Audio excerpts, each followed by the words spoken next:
près de toi. Tiens-moi dans ma douleur, tout près de toi.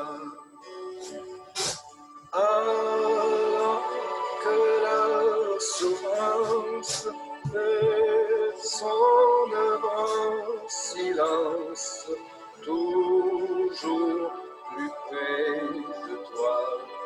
Seigneur, tiens-moi. Dans son précieux sang, pour moi, nul souci, nulle crainte, j'attends son glorieux retour. Je crois en sa parole sainte et je connais son grand amour. Oh oui, je verrai le fidèle et je n'aurai point de frayeur. Le bonheur, la vie éternelle sera ma part. Gloire au Seigneur.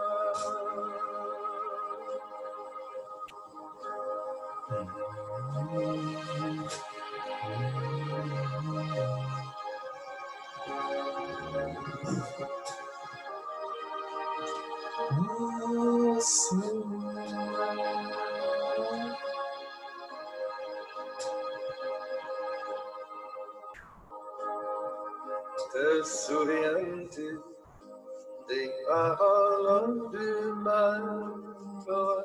L'un sera, oui, mais l'autre laissé. Crois-tu vraiment qu'il va bientôt paraître pour enlever ce qu'il a tant aimé? Nul souci, nulle crainte, j'attends son glorieux. Bien-aimés du Seigneur, nous sommes encore à notre heure de rendez-vous et je reviens vers vous pour partager une étude que je vous ai promis. Il y a c'est le programme que nous sommes fixés. Nous devions commencer à 15 heures. Maintenant, je viens de passer de 10 minutes, ça fait presque 10 minutes. Bon, toutes mes excuses, puisqu'il y a souvent un problème de connexion et comme c'est toujours au début, il y a toujours ces petites difficultés qu'on va essayer toujours de résoudre au fur et à mesure. J'espère que dans les prochaines sessions, on aura beaucoup plus de clarité, on aura la main sur la technologie. Bon, avant donc de commencer, je voudrais vous inviter, nous allons nous incliner pour prier.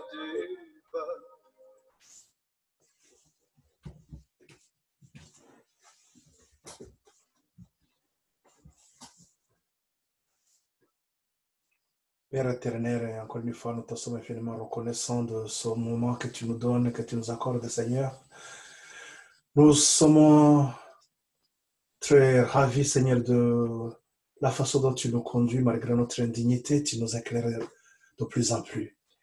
Je voudrais, Seigneur, en ce moment, inviter tes anges autour de cette étude, que les cœurs qui sont même dans les coins les plus reculés de ce monde, qui vont peut-être suivre cette étude après quelques jours ou bien dans les heures à venir. Qu'ils soient aussi, Seigneur, bénis par toi, que tu les approches, tu les conduis dans cette richesse de connaissance. Merci que ta lumière luise, Seigneur. Merci de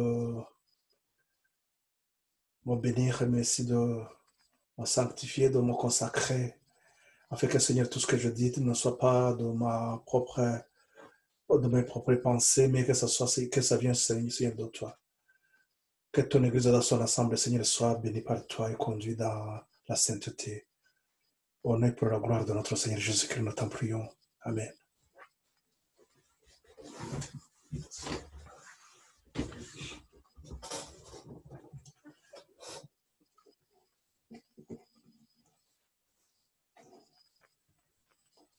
Donc, bienvenue encore à ceux qui sont présents et ceux qui vont suivre aussi plus tard. Et nous sommes donc dans notre deuxième étude. Et la première étude que nous avons fait hier, bien sûr, on avait aussi un souci de connexion. Je pense que même aujourd'hui, ce souci se pose encore. Parce que là, ce matin aussi, j'avais une étude à faire et je me suis rendu compte qu'il y a un souci de connexion. Bon, j'espère que d'ici quelques jours, au fur et à mesure que nous avançons, ce problème sera résolu. Bon, donc aujourd'hui, je suis là encore, je vais encore reprendre un peu là, ce que nous avons fait hier pour un meilleur enregistrement surtout, pour que plus tard nous puissions aussi le diffuser à travers d'autres canaux de contact dans notre réseau et pour que l'étude puisse arriver à beaucoup de monde. Bon, donc, cette étude que nous allons faire, ce n'est pas la première fois. Toujours, les études, mes études ne sont pas vraiment détachées les unes aux autres. Il y a tout simplement un complément d'information.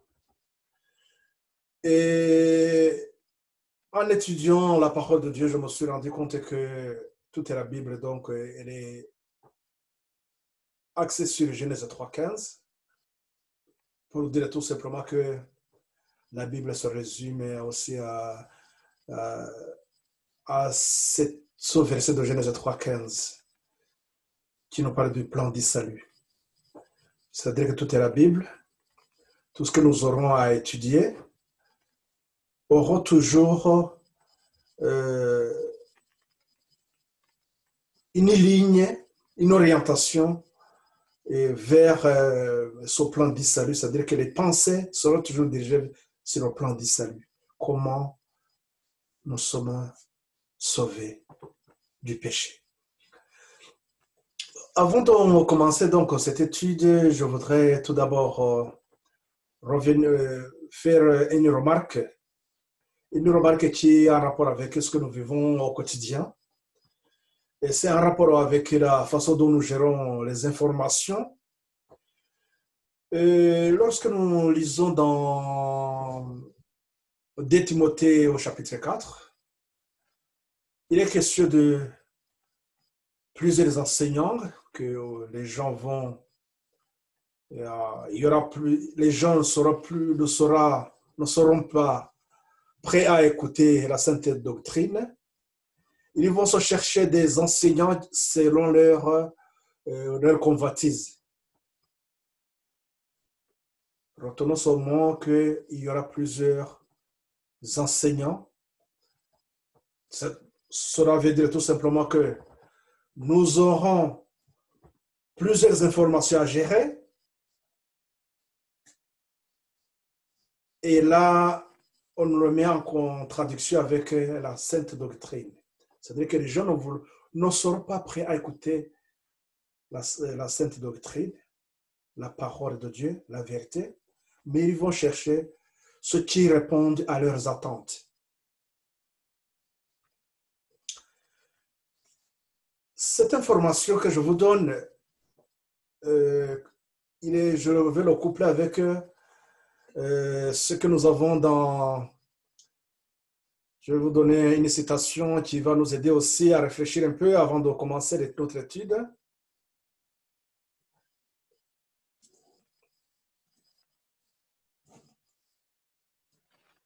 Donc, ceux qui suivent sur le Zoom, donc eux, ils ont la chance aussi de pouvoir visualiser les citations et les documents. Sinon, les autres, nous aurons les pages à regarder, à chercher. Ce que je vais vous donner, c'est un rapport donc avec l'esprit, notre esprit, comment est notre esprit perd la faculté de se concentrer.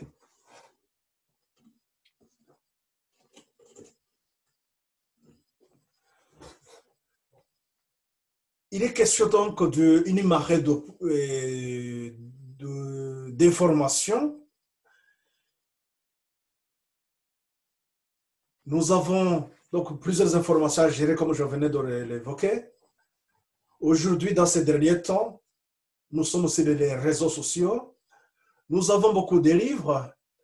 Nous lisons beaucoup de choses et nous allons voir les conséquences de tout cela. Et cela, ça va nous permettre aussi de veiller sur notre source d'information, la façon dont nous gérons nos informations. C'est-à-dire que ce que nous allons voir plus après, c'est-à-dire la parole de Dieu, comment cette parole de Dieu, nous la gérons avec tout ce que nous voyons autour de nous. Avec la marée puissante des pages imprimées qui déferlent sur le monde, Geneviève contracte l'habitude de lire activement et d'une manière superficielle. L'esprit perd ainsi la faculté de se concentrer. Le fait de lire d'une manière hâtive, d'une manière superficielle, l'esprit perd la faculté de se concentrer. De plus, une grande partie des livres et des périodiques qui, comme les grenouilles d'Égypte, envahissent le pays, ne sont pas seulement des recueils de lieux communs, de pensées frivoles et extantes, mais ils renferment des idées malsaines et avilissantes. Ils réussissent à empoisonner et à ruiner l'intelligence, comme aussi à corrompre et à détruire l'âme. Donc, on nous met en garde contre une multitude d'informations. Certaines idées sont malsaines et avilissantes. Ils empoisonnent et ruinent notre intelligence. Et ils finissent par corrompre et détruire notre âme.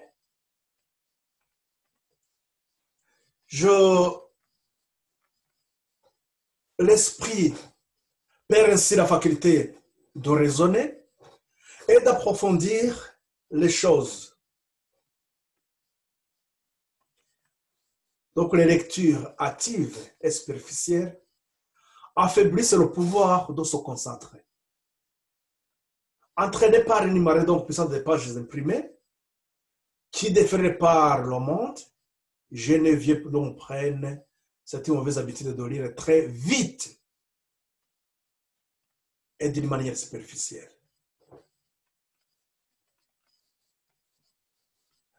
Nous pouvons trouver ça dans le foyer chrétien à la page 400.3. Et nous avons aussi notre citation que nous tirons de l'éducation au chapitre 20, l'éducation, page 215.5. On évoque donc l'incapacité à se concentrer sur des sujets dignes d'intérêt.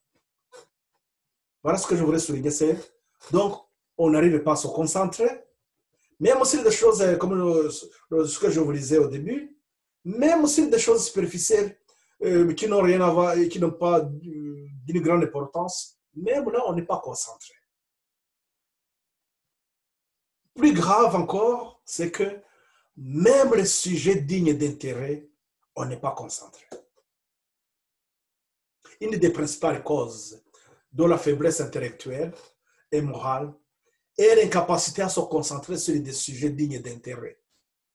Nous nous enorgueillissons de l'abondance de la littérature, mais la multiplication de livres, même de ceux qui ne sont pas mauvais, peut être un véritable fléau.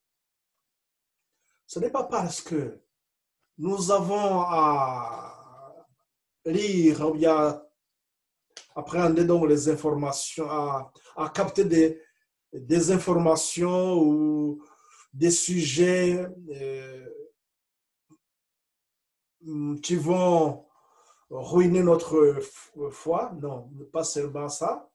Même si dans ces livres, il n'y a pas de mauvaises choses, mais ils peuvent être un véritable fléau.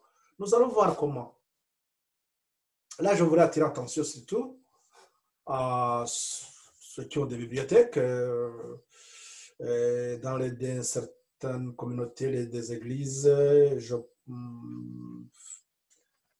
fais allusion surtout aux adventistes qui, nous avons beaucoup de livres, vraiment d'informations très capitales, très utiles, mais ça peut être aussi un véritable fléau. Nous allons voir comment ça peut être un véritable fléau. Sous le flot donc des textes imprimés, Geneviève prennent donc l'habitude de lire rapidement et superficiellement, et leur esprit perd la faculté d'élaborer une réflexion suivie et vigoureuse. Même si les données, ce qui est écrit dans ces livres ne sont pas mauvais en soi, mais il nous arrive d'avoir des informations à gauche, à droite, un point là, un autre là, un autre là, un autre là, mais on n'a pas la capacité, on perd donc la faculté d'élaborer une réflexion suivie et vigoureuse. En outre, une bonne partie de ces revues, de ces livres qui, comme les grenouilles en Égypte, envahissent la terre, n'est pas seulement pleine d'idées banales, futiles, délibitantes, mais aussi d'idées impures et dégradantes. Tout cela n'a pas pour seul effet d'intoxiquer et dominer l'intelligence, mais aussi de corrompre et de détruire l'âme. L'esprit, le cœur indolent, désœuvré, est une proie facile pour le mal. C'est dans les organismes malades sans vigueur que se forment les tumeurs. L'esprit oisif est l'atelier de Satan. Il faut que les facultés se tendent vers des idéaux élevés et sains. Que la vie ait un noble but, un projet qui l'occupe tout entière, et le mal ne trouvera guère de prise. Chers amis, donc chers frères bien-aimés, chères sœurs, la question donc on vient de l'évoquer, nous avons une multitude d'informations, ce que nous regardons, ce que nous écoutons. Il faudrait que tout ça, nous arrivions à faire le tri. Trier comment et pouvoir voir ce qui est digne d'intérêt, des sujets dignes d'intérêt. Des sujets dignes d'intérêt depuis que le monde est là. Notre intérêt est le même. L'humanité, nous cherchons toujours à hériter le royaume des cieux. Comment être sauvé. C'est pour cela que il y a beaucoup de gens courent à gauche, à droite, chercher la vérité, la parole de Dieu. Ils vont dans des églises. Ils deviennent les proies des agents que Satan met à leur chemin. De même que Satan a trompé Ève et Adam, c'est les mêmes ruses qui sont encore utilisées et nous devons comprendre comment échapper à ces ruses. Mais la première des choses, il faudrait que nous ayons quand même une idée sur le plan du salut, ce que Dieu nous propose. Et donc l'étude que je vais voir avec vous durant les différentes séances que j'ai promis, j'ai essayé d'organiser, c'est pour voir comment nous sommes appelés à suivre le chemin, la vérité et la vie.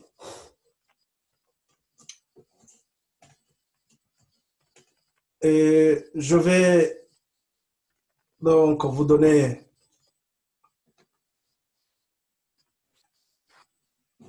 nous allons commencer donc cette partie et je vais essayer de donner donc les grandes lignes. Ces grandes lignes, c'est pour que nous puissions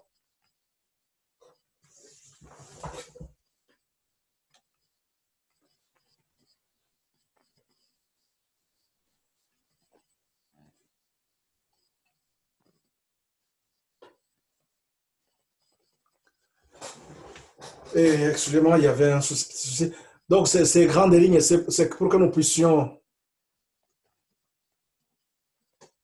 orienter donc nos idées dans les recherches que nous faisons tout le temps. Et l'étude, donc, c'est voici le chemin de la vérité, la vie éternelle. Ces mots, nous les avons dans Jean 14 au verset 6. Jésus qui répondait aux disciples que c'est lui le chemin, la vérité et la vie, que personne ne peut aller à Dieu sans passer par lui. Et ces paroles, donc, on peut les coupler aussi avec ce que nous avons dans Actes 4, de 11 à 12. Là, il dit aussi que nous n'avons pas un autre nom que celui du Seigneur. Donc, c'est en lui que nous avons le salut. Et ces mots aussi, ils sont on les voit qu'ils sont en rapport avec aussi Genèse 3:15, que nous allons voir, comme je vous disais, que c'est le centre de notre intérêt. Ce que nous devons garder toujours, c'est le conflit qui est déclaré dans le jardin d'Éden. Qu'est-ce que nous allons donc voir? J'essaie de vous donner les grandes lignes, c'est cela que nous allons revoir au fur et à mesure, puisque nous avançons. Donc, au début, donc, Dieu donc, a créé Adam et il le met dans le jardin d'Éden. Et dans ce jardin d'Éden, il recevait les instructions. Et les instructions qu'il recevait, c'était pour le mettre en garde contre Satan qui risquait de venir pervertir les instructions qu'ils avaient pour s'aimer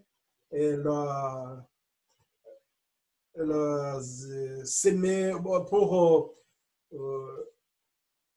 créer la rupture entre Dieu et Adam, Adam et Ève.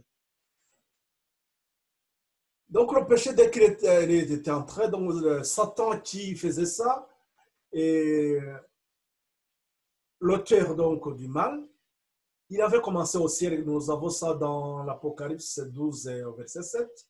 On nous dit que ce combat a commencé d'abord au ciel et qu'il continuait sur la terre. Dans Genèse, donc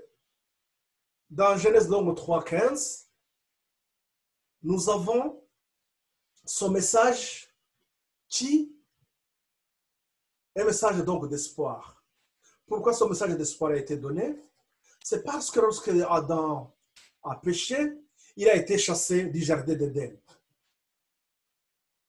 Chassé du jardin d'Éden, nous essayons de comprendre l'angoisse qu'il avait, le fait d'être chassé. Et pour bien comprendre, nous tous, nous avons été quand même enfants. Imaginons si un jour, nos parents nous disaient va-t'en d'ici parce que tu as fait ceci, cela, et chasser dans la maison. Et vous imaginez l'angoisse qu'on aurait à ressentir. C'est le même problème aussi que Adam avait. Il a compris qu'il a un problème. L'angoisse le traversait, mais Dieu, dans sa miséricorde, il a pensé à lui, lui dit, voilà, que nous avons dans Genèse 3,15. La sentence donc est faite à Satan qui a amené le péché. Et même si Adam, il sera chassé du jardin d'Éden, mais il voit quand même à la fin de ce verset que la descendance de la femme écrasera la tête, elle écrasera la tête du serpent. Ces paroles, donc on voit que c'est une prophétie inscrite dans une perspective de temps. Donc c'est une prophétie. C'est aussi dans les paroles qui sont comme des énigmes, donc ce n'est pas des paroles beaucoup plus explicites. Donc c'est pour ça que nous parlons que c'est une prophétie aussi. Qui devrait s'inscrire donc dans le temps et prendre fin quelque part. Donc c'est un conflit qui est déclaré, entre Christ et Satan, et ce conflit devrait arriver quelque part à la fin où, lorsque le péché est éradiqué, lorsque Christ écrase la tête du serpent, donc nous avons les mêmes conditions que nos parents perdus dans le jardin d'Éden. C'est ça qu'on appelle aussi le royaume des cieux qu'on va hériter. Mais qui hériteront donc le royaume des cieux? Dans ce conflit, Jésus donc est à la tête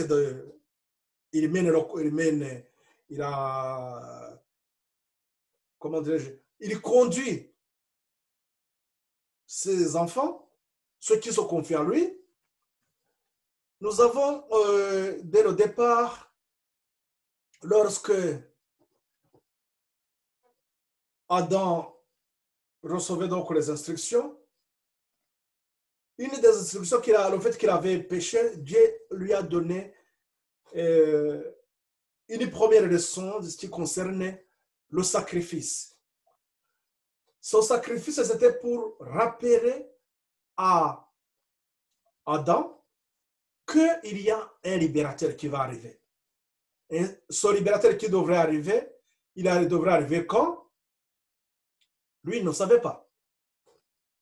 Mais il devrait, chaque fois, il devrait toujours faire un sacrifice, verser le sang qui justifie, parce que c'était ça, donc le salaire de son péché, du péché, pour rappeler toujours, constamment à Adam qu'il a péché et que le péché a entraîné la rupture de la relation entre lui et Dieu, et que pour que cette relation soit rétablie, il faudrait qu'il y ait ce sauveur qui va rétablir la relation. Cette instruction, Adam aussi donnait ça à ses enfants. Pendant des années, Adam pensait que son sauveur pouvait arriver à tout moment parce qu'il ne savait pas quand. Il ne savait même pas comment il serait sauvé.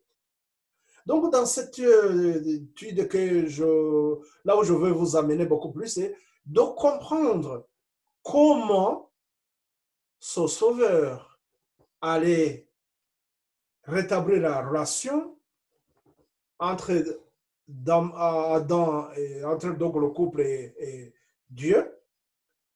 Et quand est-ce que, donc deux questions primordiales, deux questions principales, comment et quand. Nous allons essayer d'aller voir, aller beaucoup plus dans cette direction, voir comment est-ce qu'on pourra comprendre ça. Et donc, on nous dit que le fait qu'Adam ne savait pas quand lorsqu'il a eu son fils, son fils, Caïn, parce que Caïn c'est lui le premier, l'aîné, il a pensé que c'est lui le Messie qu'il attendait. Nous avons ça dans Jésus-Christ, je crois que c'est le chapitre 3, là on nous dit que tout est ça doit être le chapitre 3. Je ne vais pas vous donner les textes directement, mais on nous dit que c'est dans Jésus-Christ. Lorsqu'il a eu son fils, lui, il pensait que c'est lui le Messie. Mais la raison pour lui, ce n'était pas lui le Messie. Il devrait toujours attendre. Donc, il ne savait pas quand, il ne savait pas comment. Et lorsqu'il a eu donc ses deux fils, je vais vous donner, donc, quand il a eu ses deux fils, Caïn et Abel,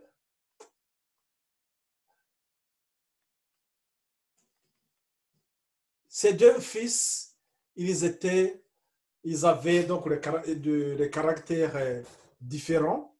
L'un était obéissant, l'autre, il avait un esprit de rébellion.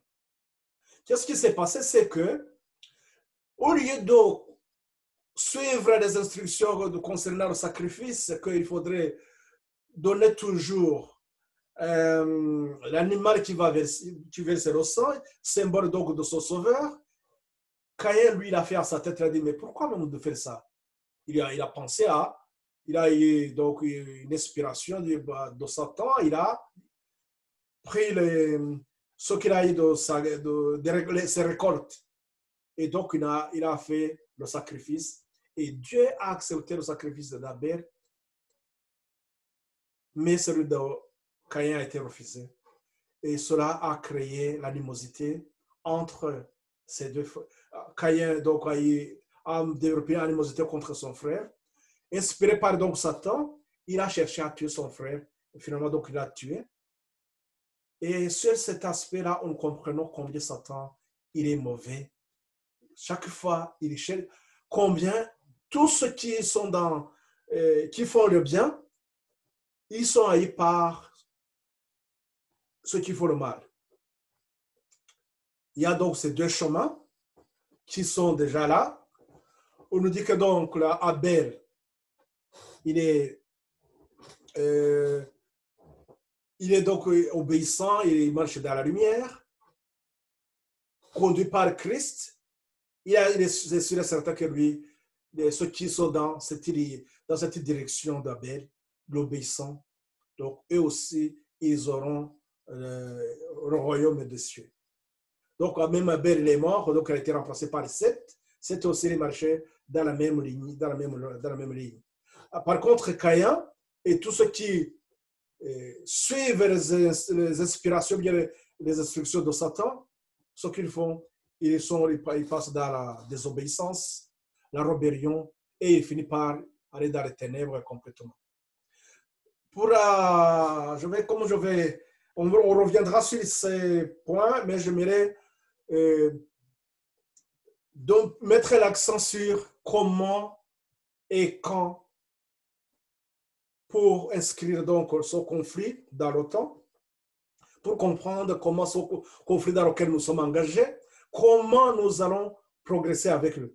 Donc, une des premières leçons que Dieu donc avait données à Adam, c'était donc de faire le sacrifice. Pourquoi faire le sacrifice? C'était pour développer la foi en un libérateur futur. Pour aller beaucoup plus loin, ceux qui veulent peuvent voir ça, la venue d'un libérateur, donc ce qui prophétait roi à la page 517. On ne va pas lire ça aujourd'hui. Ou bien à la page 46, c'est patriarche chez prophète. Donc, il développait aussi la repentance. C'est une repentance. C'est la première leçon, donc c'était la repentance et développer la foi en un libérateur futur. La deuxième leçon, c'était de savoir comment ce libérateur comment est-ce qu'il va procéder, comment il va nous aider, comment il va nous sauver. Pendant des siècles et des siècles, cet enseignement, son premier enseignement, cette première vérité en rapport avec le sacrifice, restait comme ça. Ils attendaient de savoir comment, ils ne savaient pas comment. Donc, ça fait des siècles et des siècles. Abraham n'a pas, ça n'a pas été dans son époque pour savoir comment il serait sauvé. Ils attendaient tout simplement de savoir qu'il y aura un sauveur qui va arriver quand ils ne savaient pas.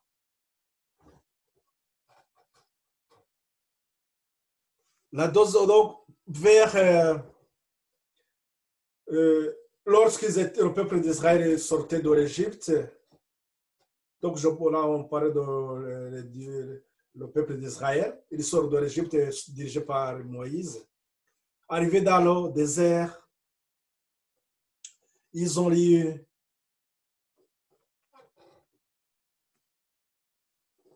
Exode, donc ils ont une instruction dans Exode 25. Dieu dit à Moïse de demander au peuple d'amener les offrandes. À partir de ces offrandes, allaient servir pour construire le tabernacle, une tente. Il donne les instructions que cette tente qu'ils vont construire.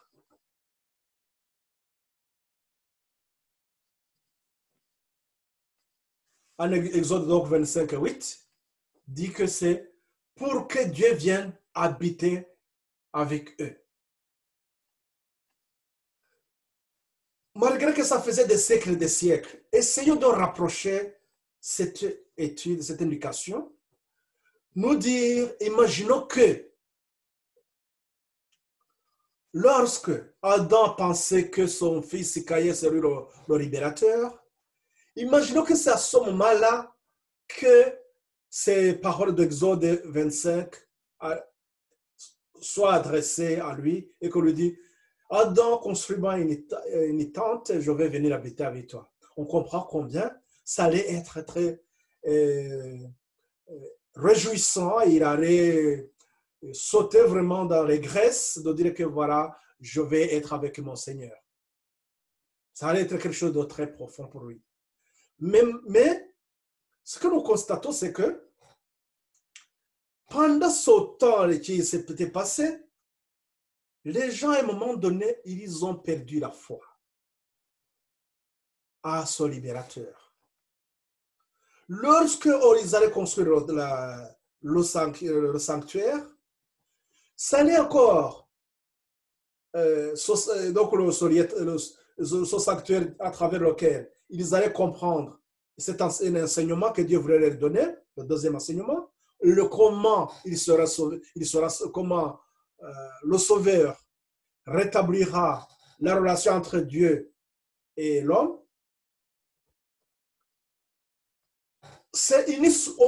on pourrait dire que c'est juste une suite.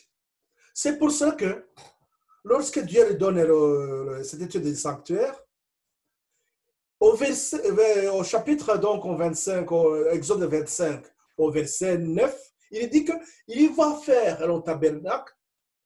Il faudrait d'abord que Moïse regarde ce qui est au ciel. Il regarde le tabernacle, le sanctuaire qui est au ciel, et il fait le même modèle ici sur terre.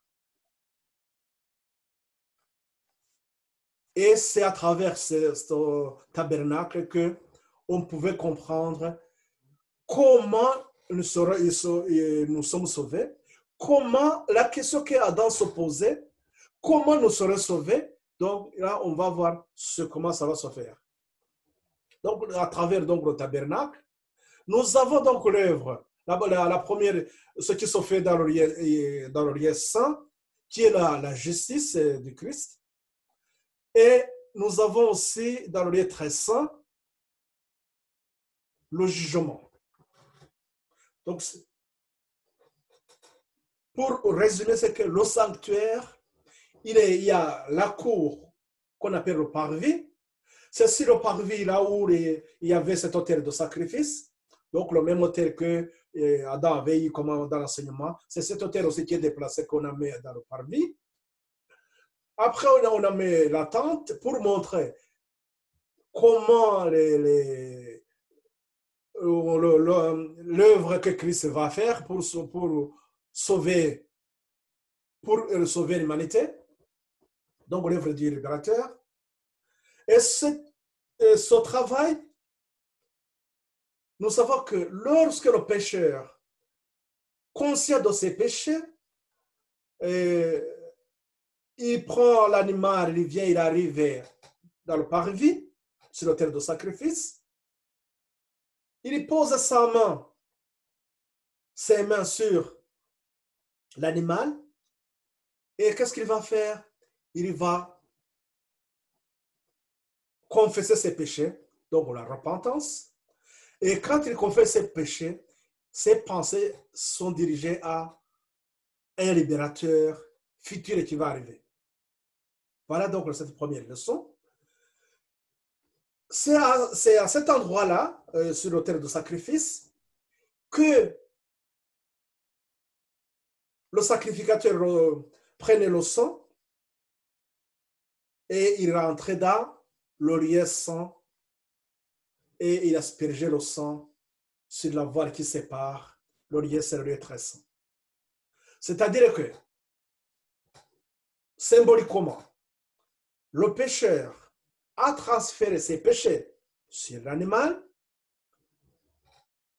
Les péchés qui étaient sur l'animal, donc ils sont aussi transférés dans le lieu saint par le sang que cet animal a versé.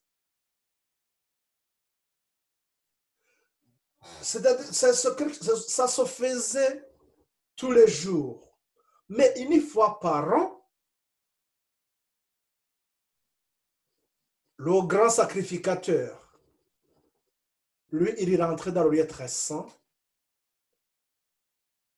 pour demander pardon à tout le peuple. Lorsqu'il sortait de ce lieu très saint, donc lorsque le pardon est accordé, il revenait, il y avait deux boucs. Il y avait un qui était symbolisé à Satan, qu'on appelait Azazel. C'est Azazel. Ce bouc, on transfère donc les péchés qu'on a pris du lieu très saint, on les mettrait sur la tête de ce bouc. Et ce bouc, on allait le jeter loin dans le désert. Et ce bouc correspond, c'est le symbole de Satan. Ça, c'était une leçon, c'était une façon dont Dieu montrait comment ce conflit de Genèse 3,15, comment va se terminer. Comment Satan, il aura sur sa tête tous les péchés dont il est l'auteur, dont il sera un instigateur, il aura tous ces péchés sur sa tête et il sera jeté loin. Et c'est comme ça que le peuple sera délivré et c'est comme ça que nous serons délivrés. Donc voilà en quelques mots la question de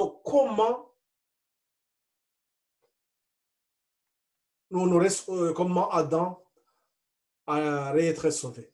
Mais cet enseignement, comme ce n'était pas pour son temps, il devrait attendre et Dieu seulement l'a laissé avec ce qui le concerne, et seulement le sacrifice. Et le moment, le fait qu'on approchait, donc on approchait l'arrivée du Messie. Donc c'est comme ça qu'ils ont encore cette leçon. Aussi pour rappeler aussi cet enseignement que Adam avait eu au début.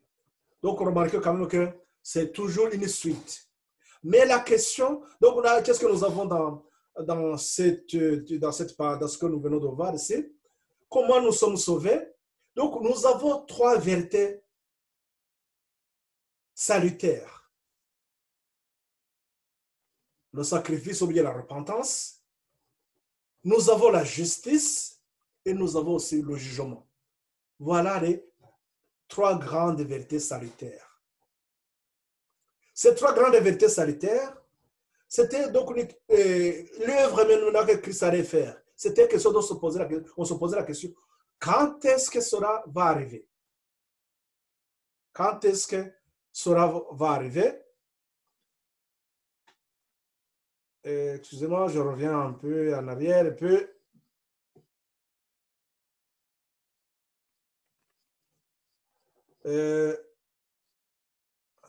Une seconde.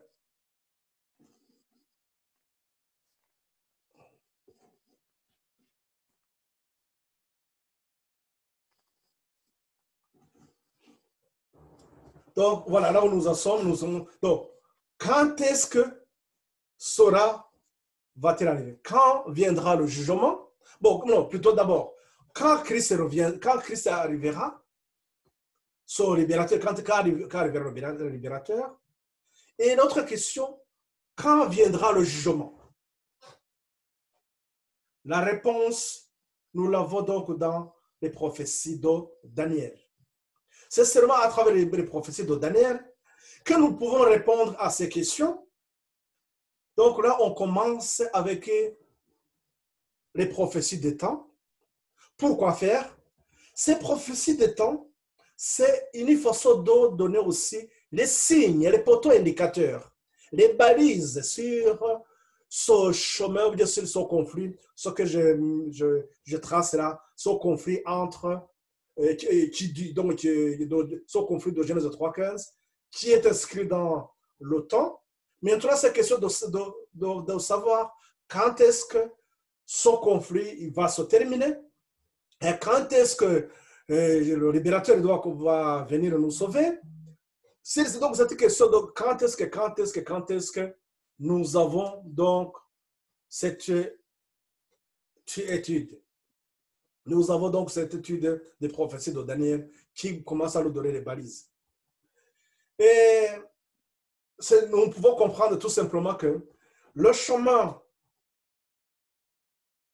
que nous suivons, c'est le chemin de la vérité, elle est balisée pour qu'on ne se trompe pas. Quand je dis qu'elle est balisée, elle a des poteaux indicateurs. Donc, c'est cette prophétie de Daniel. Je voudrais, pour ceux qui lisent aussi, ou bien d'autres, vous pouvez encore aussi lire ça. Vous verrez dans 2 Chroniques, je pense au chapitre 29, si je me rappelle bien. Là, on nous parle de...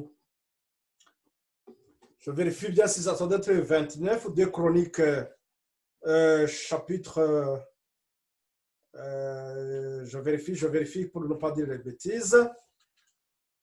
Là, on nous parle de les villes de refuge.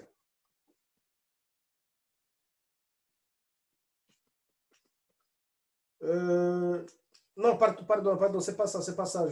Là, non, ça c'est autre chose. Non, pardon, je m'en suis trompé. C'est pas dans les villes de refuge, c'est dans nombre, c'est dans nombre.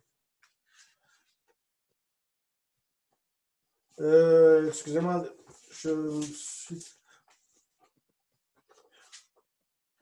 Bon, c'est dans. euh,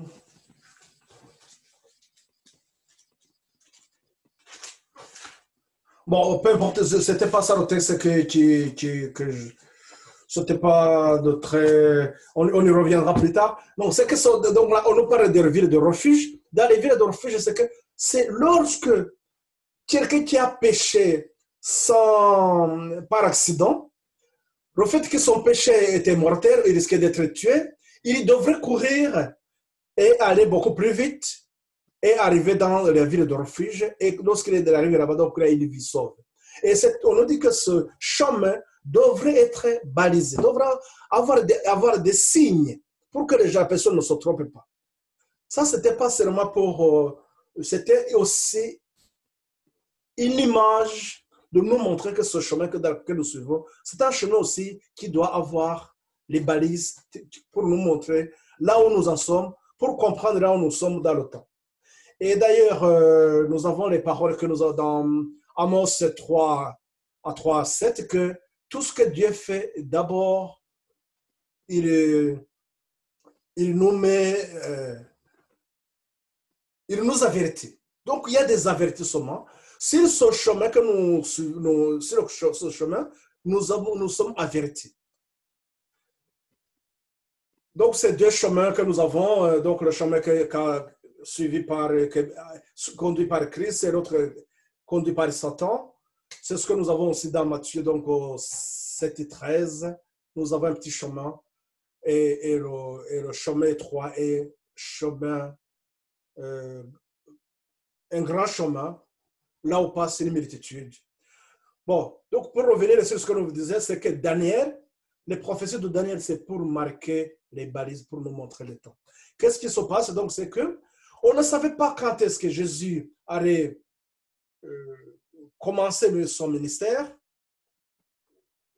comme donc le libérateur. On ne savait pas, on savait pas aussi quand viendra le jugement. Et la suite, c'est qu'on nous dit que dans ce qui se passe, c'est que dans cette partie, remarquez quand même que nous revenons encore sur notre première ligne. C'est notre première ligne. Donc, là où il y a les conflits. Donc, on ne savait pas quand viendra le libérateur. Mais donc, il y a eu les dates qui ont été marquées. Donc, c'est l'an 27 et l'an 1844. En l'an 27, Daniel, donc, 9-24, ils nous ont indiqué à quel moment le Messie viendra. C'est ce que nous avons aussi en Hébreu 7-12, là où nous parlons aussi, le sacerdoce change. Le sacerdoce, donc, les Lévites qui avaient eu, que Dieu avait confié le sacerdoce, pour eux c'était fini, donc là, on changeait le sacerdoce. Donc, le sacerdoce allait quitter le tribu de Juda pour aller plutôt le tribu de Lévi pour aller dans la tribu de Juda, parce que Christ, il est de la lignée de Juda. Donc voilà, ça c'était un changement. On reviendra plus tard sur cette balise, donc c'est là 27, et là il y a beaucoup plus d'autres applications qu'on verra plus tard quand on continuera les études. Donc ça, c'est-à-dire qu'à partir de cette année-là, Jésus est là, le Christ il est là, le libérateur qu'on attendait des siècles et des siècles, maintenant il est là. La deuxième question, c'était quand viendra le jugement? Le jugement, Daniel 8-14, il répond aussi à cette question. Il nous donne une date, 1844. 1844, c'est donc la prophétie de 2300 soir et matin. On pourra voir ça plus tard. Mais là aussi, il y a une date. Nous savons que donc à partir de, à partir de 1844, nous rentrons dans cette période de jugement. Ce qui dit jugement, ça n'est pas de notre ressort. Dieu ne nous communique pas sur ça, parce que c'est dans sa souveraineté, ces personnes, il ne donne pas à personne les dates, mais là, nous avons seulement les événements. Donc, ça veut dire que les prophéties des temps se terminent en 1844, mais les prophéties continuent toujours, les prophéties d'événements. Donc, après 1844, nous avons les événements. C'est-à-dire que là, nous analysons les choses a posteriori. Mais quand une prophétie s'accomplit, nous nous disons, ah, voilà là où nous en sommes. Qu'est-ce que nous sommes, dans ce cas, qu'est-ce que nous regardons? Nous essayons de voir quand viendra la fin du temps de grâce. À quel moment on nous dira que c'est fini, qu'il n'y a plus de pardon.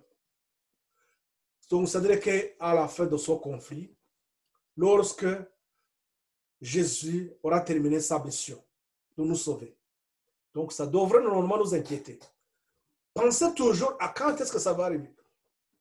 Là, lorsque nous avons donc cette vision, nous comprenons les choses comme ça. Nous savons, donc, dans Daniel 12, 1, on nous dit qu'il y aura ce moment, cette date, une date que Dieu ne nous révèle pas aujourd'hui. Il ne nous dit pas, mais nous savons qu'il y aura un moment où il y aura la fin, donc comme le dit dans Daniel 12, 1.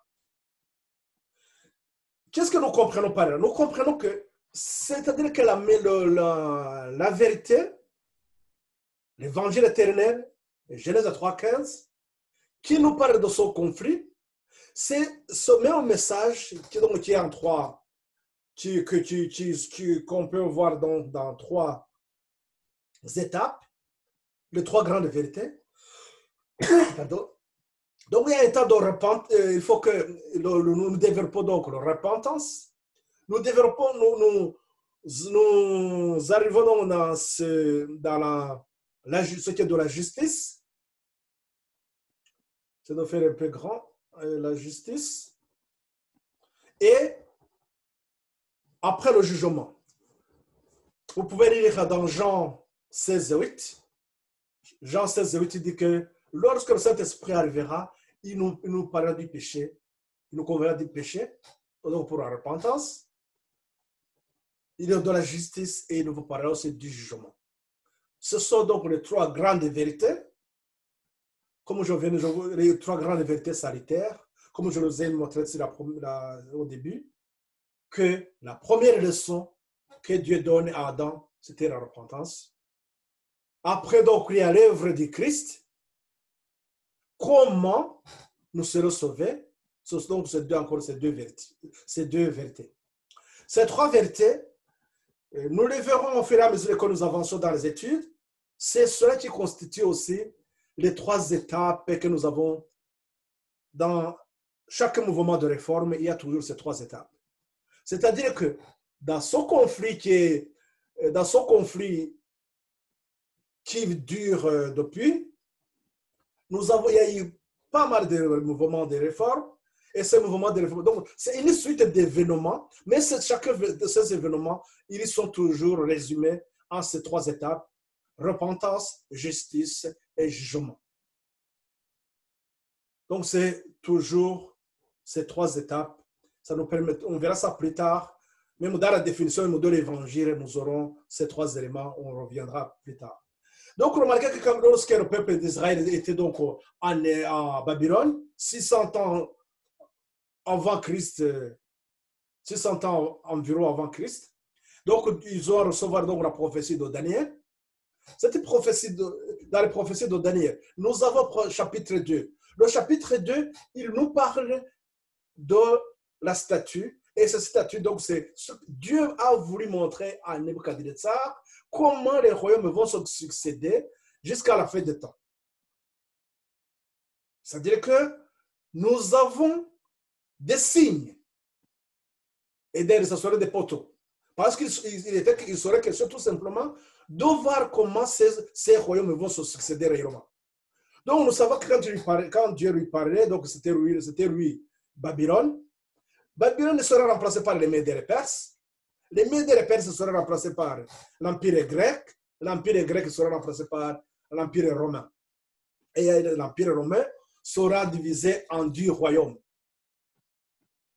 Ça, pour ceux qui disaient que Dieu n'existe pas, ça c'est une vérité qu'on peut vérifier donc avec l'histoire.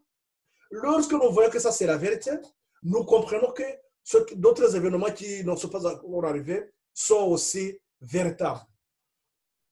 Au chapitre 7, Daniel y voit, Dieu lui montre les bêtes, des animaux. Ces animaux, les 4 animaux, c'est la même chose que il donne la même explication que la statue. Mais à la dernière bête, il voit une petite corne qui surgit. Et cette petite corne, il ne va pas faire la guerre comme les guerres de conquête, comme ça se faisait avec d'autres royaumes, comme les Mèdes, les Perses, comme les Grecs, d'autres. Non. On nous dit que cette petite corne va attaquer. Et il va attaquer Dieu, le sanctuaire. Et dans le chapitre donc 8 plutôt, dans le chapitre 7, 25, c'est là où on nous explique, on nous donne un peu, on nous parle un peu de cette petite corne, comment il va persécuter même les enfants de Dieu, les saints, et on voit que comment il va attaquer, donc il va chercher à s'attaquer à Dieu. La différence avec d'autres royaumes, celui-là, lui, il va s'attaquer tout simplement à ce qui est en rapport avec Dieu. Il va attaquer Dieu. Et au chapitre 8, on nous donne encore beaucoup plus de détails en rapport avec cette petite corne. Et cette petite corne, donc, c'est ce que nous avons dans au chapitre 8, donc au verset 13. On nous montre, Daniel, il se pose des questions. Quand il a vu ce qui va se passer, comment le sanctuaire sera profané, comment cette petite corne va se mettre à la place de Dieu, pour Daniel, c'était vraiment le cauchemar. Il pose la question, donc, à ce verset 13, Daniel 8, 13, il pose la question, jusqu'à quand ces choses vont arriver? Jusqu'à quand? Et Dieu lui dit, l'ange lui dit, 2300 soirs et matin, le sanctuaire sera purifié. Et c'est avec cette prophétie de 2300 soirs et matin qui va être un élément, un indicateur pour 2844 qui va nous montrer cette œuvre de purification. Comme nous l'avons vu dans le sanctuaire, comment le grand sacrificateur passait à une autre phase, la dernière phase, pour purifier le peuple. Donc, cette phase, ça devrait commencer en 1844. Nous avons une étude sur ça, j'y reviendrai. On pourra encore faire une étude sur la prophétie de 2300 soirs et matin. Je crois avoir une vidéo sur ça que j'ai présentée aussi. Je crois, sinon on va encore, dans cette série d'études, on y reviendra sans doute pour bien éclaircir certains points, pour que les gens affermissent leurs idées et leur foi sur la parole de Dieu. Remarquez, donc, qu'est-ce qui va se passer, c'est que Daniel, comme ce n'était pas pour son temps, remarquez quand même que c'était dans ces années, 600 ans environ avant Jésus-Christ. On va nous parler de quelque chose qui va s'arriver en 1844, mais Daniel ne comprenait pas. Et Dieu lui dit, Non, ce livre, il faut fermer. Ce n'est pas pour ton temps, Daniel. Ça serait pour les gens, ça serait le temps de la fin. Ce ne serait pas pour ton temps. De même que pour Adam, parler à Adam de lui donner la date de prophétie de temps, lui parler de l'an 27, quand viendra le libérateur, ça n'avait pas une grande importance pour Adam, vu qu'il devait y passer des siècles et des siècles. La même chose pour Daniel. Pour lui expliquer que c'est en l'an 1844 que cela va arriver, et tous les détails qui sont nécessaires là, pour lui, ça n'avait pas d'importance. C'est pour cela que Dieu, dans ce qu'il nous donne, quand il nous enseigne, dans la lumière, la façon dont il nous donne, nous progressons dans la lumière. Il nous éclaire au fur et à mesure que nous avançons. Là, nous comprenons quelque chose aussi, c'est que lorsqu'on n'a pas accepté une lumière, on ne peut pas avoir aussi la suite. On y reviendra tout à l'heure. Je vous montre, on peut voir clairement que lorsqu'on n'a pas compris le sanctuaire, comment nous sommes sauvés, là où nous avons donc deux phases, dans le lieu saint, le lieu très saint, si on n'a pas compris ça, il sera difficile de comprendre les événements dans lesquels nous vivons aujourd'hui. Parce qu'aujourd'hui, ce que nous vivons, nous sommes en train de poser la question, quand commencera le jugement? L'autre question qui était posée, c'était quand viendra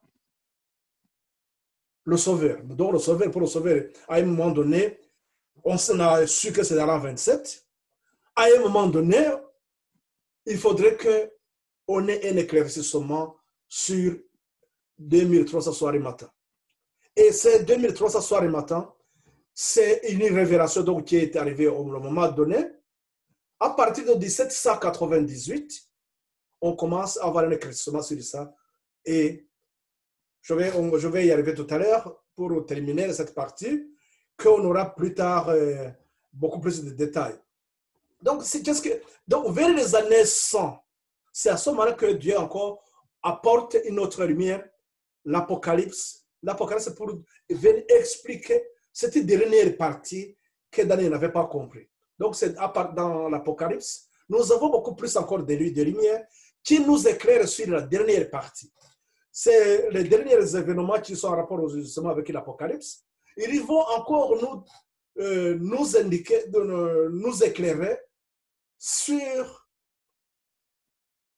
ce dernier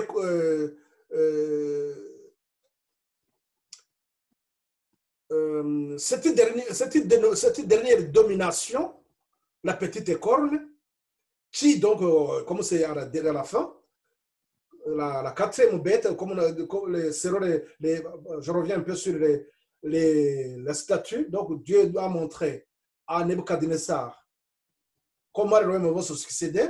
Il arrive à la fin. Et c'est ce que Dieu a montré à Nebuchadnezzar, c'est ce qu'il a montré aussi à Daniel, mais à travers les animaux. Mais la dernière bête, c'est de cette dernière bête qu'a surgi la petite écorne. Donc, ça veut dire que la petite écorne, elle termine cette histoire du monde. Et c'est pour cela que dans l'Apocalypse, nous avons beaucoup plus de détails aussi concernant la petite écorne. Et nous comprenons combien dans ces derniers temps, donc c'est-à-dire que les événements que nous vivons aujourd'hui, ce sont des choses que nous comprenons, que nous devons vraiment, qui devraient attirer notre attention. Et d'ailleurs, j'aurais aimé que tout le monde aussi comprenne bien ces mots que Dieu, lorsqu'il nous dit que donc dans l'Apocalypse, le premier chapitre, dans 1 à 3, il dit que ce sont les paroles, je vais vous lire ça, ce sont des révélations de Jésus-Christ que Dieu lui a données pour montrer à ses serviteurs les choses qui doivent arriver bientôt et qu'il a fait connaître par l'envoi de son ange à son serviteur Jean. Celui-ci a attesté la parole de Dieu et le témoignage de Jésus-Christ, soit tout ce qu'il a vu. Après, on nous dit, heureux celui qui lit et ceux qui entendent les paroles de la prophétie et qui gardent les choses qui sont écrites, car le temps est proche. Le temps est proche. Quel temps? Le temps de la fin, il est proche. Il faudrait que, donc nous avons, comme Dieu, il révèle les événements qui vont terminer ce monde à travers l'Apocalypse. Donc, ce que je voudrais souligner sur ça, si on n'a pas compris l'étude sur le sanctuaire c'est à travers le sanctuaire que nous comprenons comment nous sommes sauvés, comment un pécheur devient juste, et à la question de quand, nous avons donc les prophéties de Daniel qui va nous montrer le chemin, qui va nous montrer là où nous sommes dans les temps. Et avec l'Apocalypse, donc, il va nous éclairer beaucoup plus sur cette dernière domination, la petite corne, qui s'oppose à Dieu. Donc, ça serait encore le même conflit, si on voit bien. C'est comme le même conflit qui était même dans le jardin d'Éden. Donc, Satan, il va s'acharner dans la fin des temps. Et là, c'est dans la tragédie, plutôt dans les prophéties de Daniel, au chapitre, le chapitre 10, 11, 12, ils s'en rapportent toujours à cette petite corne. Tout ce que nous allons à étudier, ils sont là. Donc, c'est pour cela que dans tout ce que nous aurons à étudier, nous comprenons que donc, dans ces trois grandes vérités, nous avons donc Jésus qui est le sacrifice, donc il est en rapport avec la repentance. Nous avons Jésus, le prêtre, la deuxième vérité. Et la troisième vérité, Jésus, le grand prêtre, pour le jugement. Lorsque nous arrivons, j'avais évoqué cette question de se poser la question quand viendra le jugement. Quand viendra le jugement? Je reprends ces trois grandes étapes. Genèse 3,15 qui est donné dans le jardin d'Éden. Daniel 9, 24 qui nous indique la date de la 27. Daniel 8, 14 qui nous indique quand commence le jugement. Et Daniel 12, 1 qui nous montre la fin du temps de jugement, du temps de grâce. C'est-à-dire qu'après ça, c'est fini. Nous devons garder ça, donc savoir quand l'accomplissement, ça devrait rester dans notre esprit. Donc nous savons aujourd'hui que là où est-ce que nous en sommes aujourd'hui, nous sommes donc entre 1844 et Daniel 12, 1. Là, nous avons donc un message, le dernier message d'Apocalypse 14 qui est donné, 6 à 12, le message des trois anges. C'est le message de trois anges qui commence en 1798 et qui va se terminer avec la fin des temps, d'état de grâce. Le premier ange, il a fait son œuvre de 1798. Bien sûr, cette œuvre continue, mais arrivé au mois d'avril 1944, Dieu, il voit que le temps vraiment a été suffisant pour que les gens acceptent ou refusent. Donc, si tu as accepté la lumière que Dieu donnait à ce temps-là, ils ont continué avec le message du deuxième ange. Et ce message du deuxième ange qui arrive le 22 octobre 1844, ceux qui ont accepté cette vérité, ceux-là aussi qui auraient à passer au message du troisième ange. Donc, il y a toujours, c'est comment c'est comme les gens qui courent, c'est comme si nous sommes en train de sauter les initiés.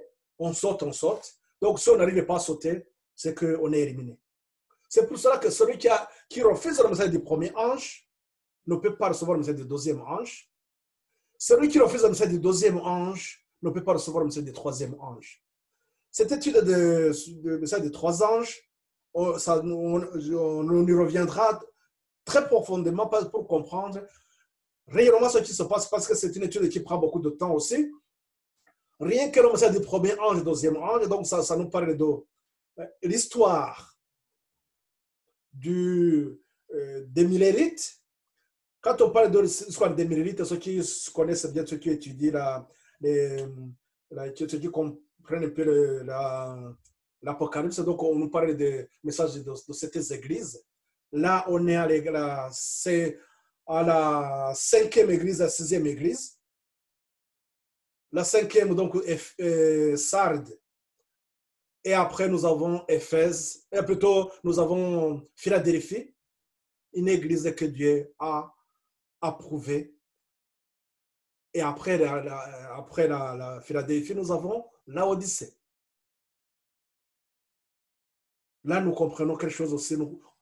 C'est-à-dire que quelqu'un qui veut étudier bien le message du troisième ange, il faut qu'il fasse ça en parallèle avec aussi le message que Dieu adresse à Laodicée. Et donc, on pourrait comprendre les difficultés. Bon, pour donner encore un petit détail sur ça, c'est que remarquez qu'en 1798 à 1844, nous avons 46 années. Ces 46 années, c'est le temps que Dieu avait mis en place pour restaurer ou bien restaurer son temple. Pour vous dire tout simplement qu'avant 1798, on était dans une période de ténèbres où la petite corne dont je vous ai parlé avait amené beaucoup plus d'obscurité. Donc, à ce moment-là, la lumière commençait à revenir. C'est à ce moment-là qu'on commence à comprendre la dernière partie que Daniel n'avait pas compris, la dernière lumière qui est arabe. C'est là où on voit que nous allons commencer avec donc, ce message de la dernière portion de l'évangile, Apocalypse 14, 6 à 12, la dernière portion de l'évangile, ou bien en d'autres termes, la dernière portion de Genèse 3, 15, pour dire encore la fin du conflit qui commence dès le jardin d'Éden, la ligne rouge là que j'avais tracée, donc que je trace. Donc, ceux qui me suivent sur Zoom, d'accord, vous le voyez bien, mais ceux qui sont sur Facebook, je pense que je vais essayer de vous envoyer les diapos comme ça. Vous pourrez juste après comprendre ce que je vous disais exactement. Peut-être que vous allez encore revoir ça. Donc, c'est-à-dire que la fin du tas de grâce approche. Nous avons ce message donc d'Apocalypse 14, 6 à 12, dont le troisième ange va nous parler de la bête et son image. De quelle bête s'agit-il? Cette bête qui termine la prophétie, les prophéties, la fin de ce monde. La petite corne. Donc, il faudrait que nous y reviendrons. Ça, c'était pour vous donner tout simplement les grandes lignes. Et ces grandes lignes vont nous permettre de canaliser toutes les pensées, toutes les études que nous avons reçues de par plusieurs enseignants. Et ce que nous verrons plus tard, c'est que il y a quelque part là où Satan il essaie toujours de mettre toujours des petits pièges. Subtilement, il est anéanti ou bien il pervertit la parole de Dieu et les gens quelquefois ne se rendent pas compte. C'est pour cela que nous devons faire attention. Dans ce que je vous ai dit au début, dans la gestion de nos désinformations, nous avons des faux enseignements, nous avons ce que nous lisons nous-mêmes, mais allons à l'essentiel, regardons ce qui est en rapport avec notre plan du salut. tout en me disant que ceux qui vont suivre cette étude, ou bien ceux qui suivent aujourd'hui, je ne vous connais pas tous, peut-être qu'il y a ceux qui n'ont pas eu l'occasion d'étudier au sanctuaire, alors que c'est à travers le sanctuaire que nous comprenons l'œuvre du Christ.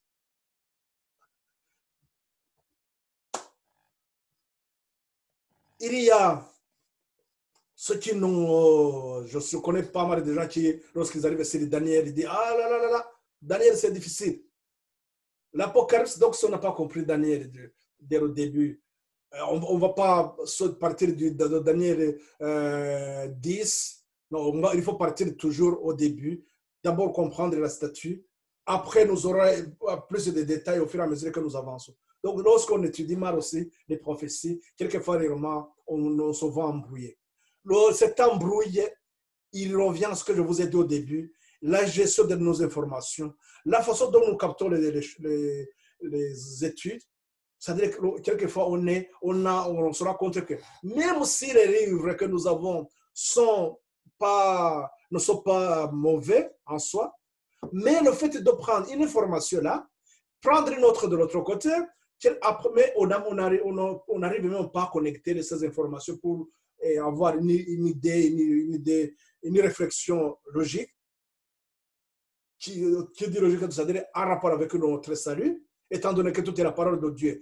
Elle oriente toujours vers le plan du salut, comme je viens de vous le montrer. Donc, ces informations, il faut que toutes ces informations soient ramenées à cette étude de Genèse 3.15. Cela va nous permettre de trier, de voir ce qu'on nous a enseigné qui n'a rien à voir avec la parole de Dieu. Retenons ceci, les trois grandes vérités sanitaires. D'autres informations, on peut les avoir, mais si d'autres informations ne viennent pas consolider ce que nous avons appris de base, ça n'a pas de sens. C'est-à-dire qu'il y a un problème. Bon, chers amis, donc je termine sur cette partie. Et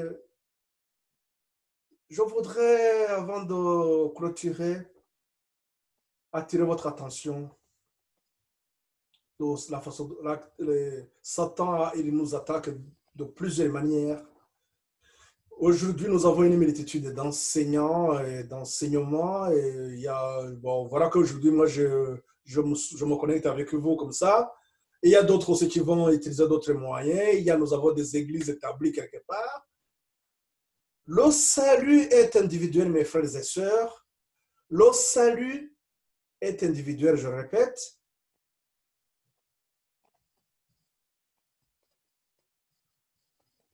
Les parents ne pourront pas sauver les enfants. Cela nous montre tout simplement que les églises auxquelles nous appartenons ne nous sauveront pas.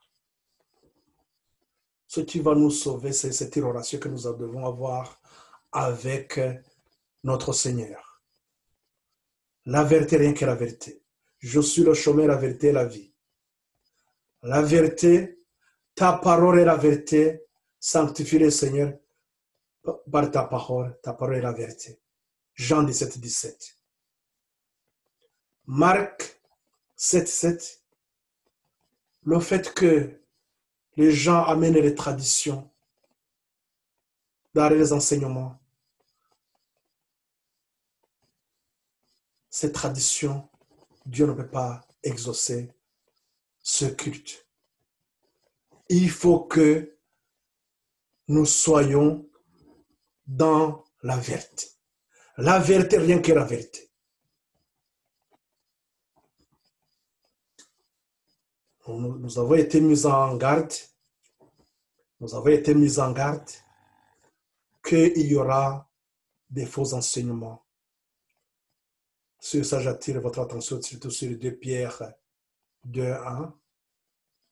Les gens qui vont chercher à gagner des sous, donc faire la parole de Dieu à business. Mais pourquoi devons-nous être la proie dans ce sens-là. Non. Parents, cherchez à sauver d'abord vos enfants. Enseignez-le. Prenez la parole de Dieu. Prenez l'occasion aussi de trier vraiment dans tout ce qu'on vous enseigne. Et à partir de ce que je viens de vous démontrer, ces 3 grandes vérités salutaires, Dieu voulant, j'aurai le temps d'aller beaucoup plus en profondeur pour éclaircir tous les points. Vous verrez que c'est vrai que tout ce que on peut appeler ces faux enseignements,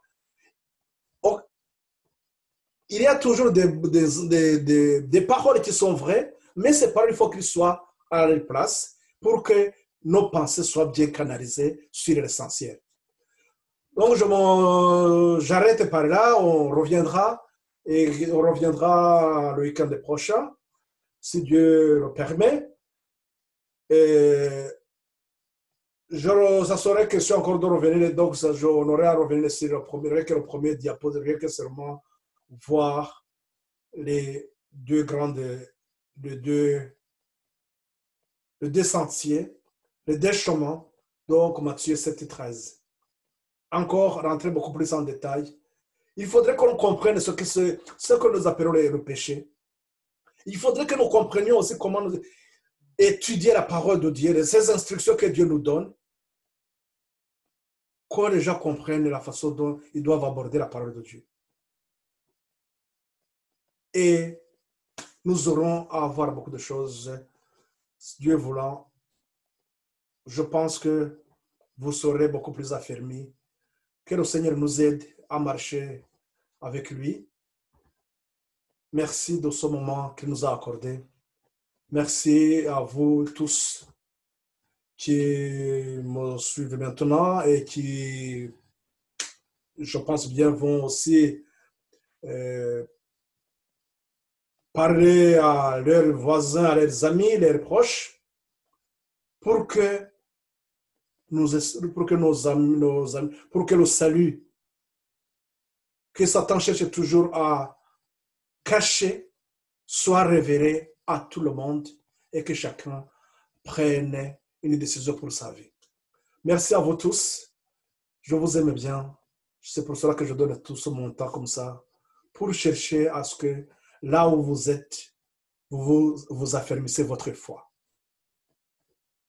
Si c'était possible que les pasteurs dans les églises, les prêtres dans les églises, puissent encore revenir sur cette parole que nous sommes en train de partager et qu'au moins ils se rendent compte des erreurs ou bien des faux enseignements qu'ils ont reçus par d'autres personnes aussi, bien sûr, qui les ont enseignés et aussi qui avaient été enseignés par des faux enseignants. Et voilà comment Satan procède. Mais le fait que nous lisons d'une manière beaucoup plus superficielle, quelquefois on ne se rend pas compte. Que le Seigneur nous aide à prendre ce temps vraiment d'aller dans les Écritures afin que notre foi ne vacille pas. Que notre foi reste ferme. Vous pouvez lire aussi, je vous laisse les paroles que nous avons dans Éphésiens 4 et 14, qui nous dit que les connaissances nous permettent de ne pas vaciller, ne pas être entraîné par toute doctrine, tout vent. Il faut qu'on soit notre foi affermie sur la parole de Dieu. Que le Seigneur vous aide, que le Seigneur m'aide aussi. Et nous prions pour l'Église dans son ensemble. Amen. On va terminer par une courte prière aussi pour remercier le ciel qui nous a assistés.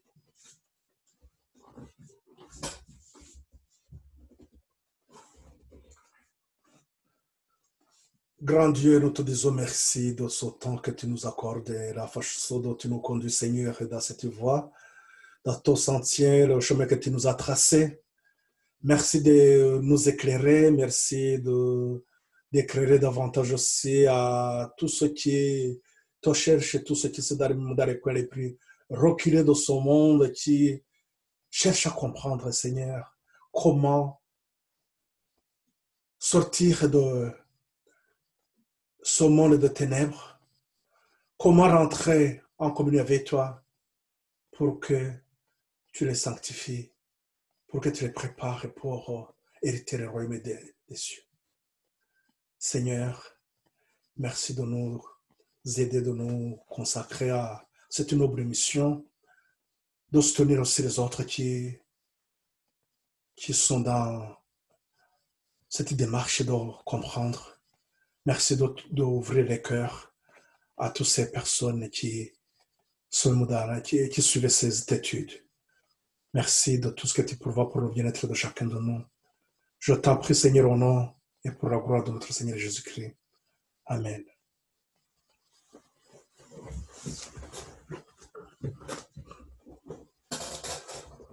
Bon, à la prochaine, donc le week-end prochain, il est prévu que nous allons continuer les études. Bye, bon week-end.